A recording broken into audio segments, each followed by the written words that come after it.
Muy buenos días amigos de NotExpress MX y un saludo a todas las personas que vean este video. Pues amigos, el día de hoy nos encontramos a 26 de octubre del 2024. Pues por lo visto gana el gobierno de la doctora Claudia Sheinbaum a la Suprema Corte de Justicia de la Nación. Esto lo digo porque por fin los ministros de la Suprema Corte aceptan reducirse el sueldo. Fíjense muy bien lo que publica esta nota informativa. El Pleno de la Suprema Corte de Justicia aprobó su proyecto de presupuesto 2025, en donde se establece la reducción de los ingresos de 330 personas, incluidas los ministros del máximo tribunal. Fue con una votación de 8 votos a favor y 3 en contra, en el cual el Pleno de la Corte aprobó su proyecto de presupuesto para el próximo año, el cual será remitido al Ejecutivo Federal para ser incluido en el presupuesto de egresos de la Federación 2025. La Corte, sin embargo, solicitará 5.922.9 millones de pesos, que representa una disminución del 1.4% en términos reales, respecto de lo que la Cámara de Diputados le autorizó el año pasado. ¿Cómo quedan las prestaciones de los ministros de la Suprema Corte de Justicia de la Nación?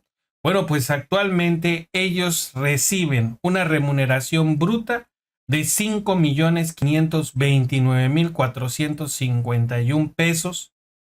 Esto en el 2024. Estamos hablando de la remuneración actual. Imagínense, 5 millones de pesos.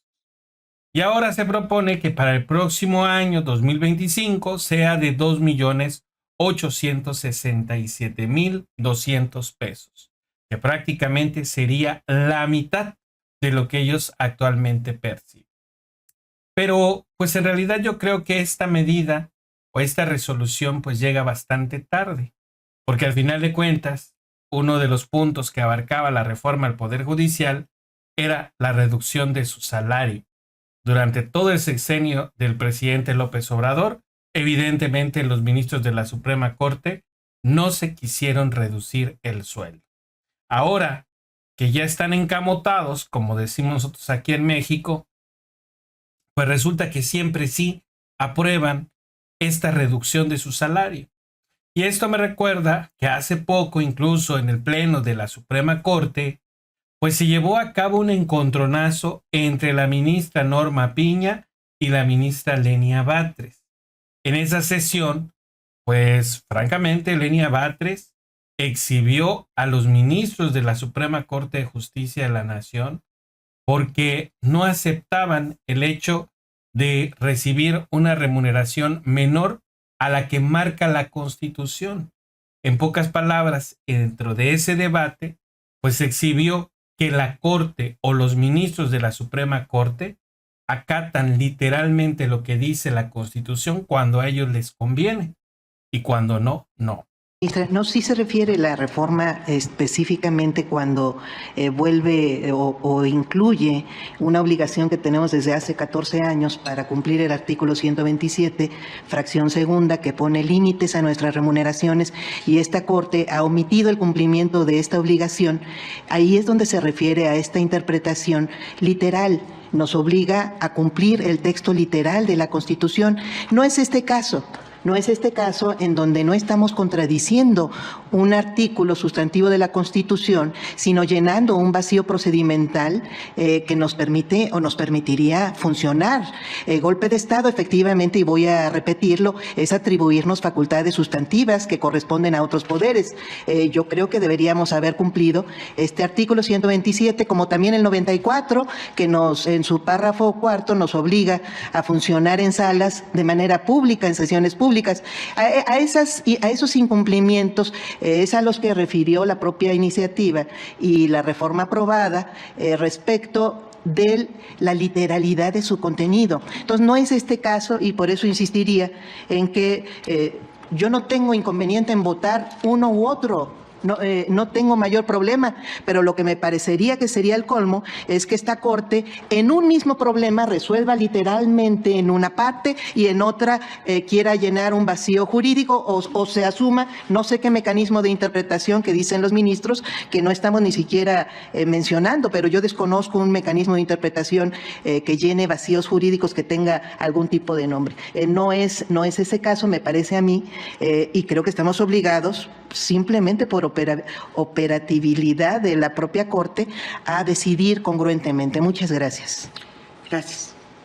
Yo nada más quisiera señalar, en consideración al que no obedecimos el 127, si yo me voy a la literalidad, como está el 127, dice: los servidores públicos de la Federación, de las entidades federativas, de los municipios y de las demarcaciones y recibirán una remuneración adecuada e irrenunciable por el desempeño de su función, empleo o cargo.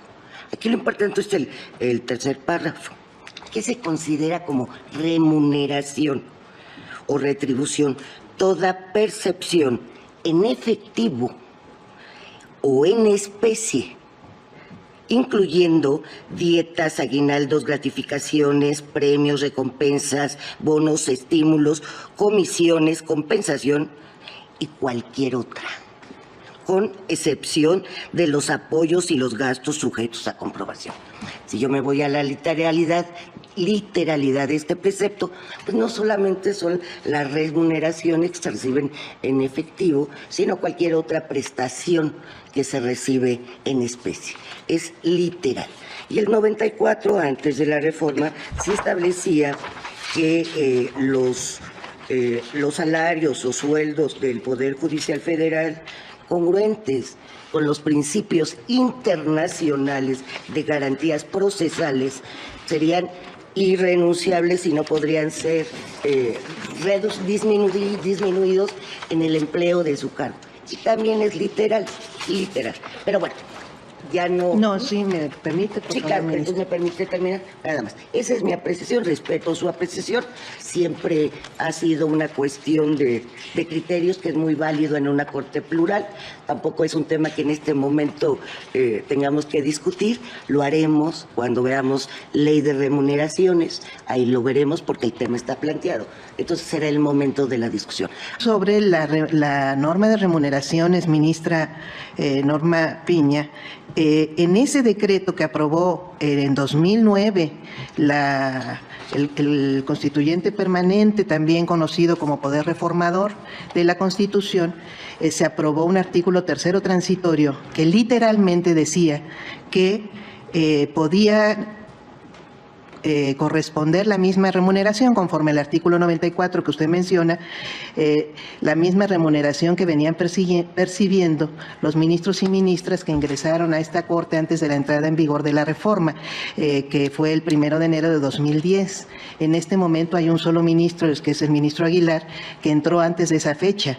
Habemos 10 ministros que tendríamos literalmente, o conforme a una interpretación literal de la Constitución, que estar percibiendo una remuneración conforme al límite que establece la fracción 2 y conforme al concepto integrado que menciona usted de la propia remuneración, al límite de la fracción 2 de nuestro artículo 127 constitucional, que dice textualmente que corresponde o debería corresponder a la remuneración de la persona titular de la Presidencia de la República.